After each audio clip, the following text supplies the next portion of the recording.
Do you know someone who was harassed just because of their caste? If not a friend, then a friend of a friend. But people still say, अरे ये सब तो पहले होता था. Caste discrimination does not exist anymore. Really?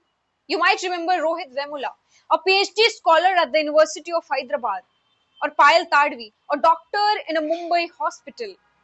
They both died by suicide and both alleged caste based harassment. After this, their mothers filed a petition, and following a Supreme Court order, UGC introduced new equity regulations. So, what are these new UGC rules? Every college and university must now set up an EOC, Equal Opportunity Center. The center will receive complaints of discrimination, support students from disadvantaged groups, ensure fairness and equal opportunity. UGC also asked colleges to create special committees, helplines, and monitoring teams to prevent discrimination based on caste, religion, gender, disability, and place of birth. And yes, especially to protect SC, ST, and OBC students.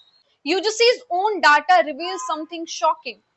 Complaints of caste discrimination in universities more than doubled between 2019 and 2024. So clearly the system was failing. But now comes the backlash. Hashtags like shame on UGC, UGC rollback, UGC regulation started trending. Protests happened outside the UGC office in Delhi, led mainly by a group called Savarna Sena.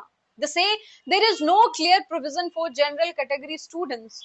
The rule may increase fake complaints and can create tension on campus, and that there is no clear rule. So the real question is not does caste discrimination exist?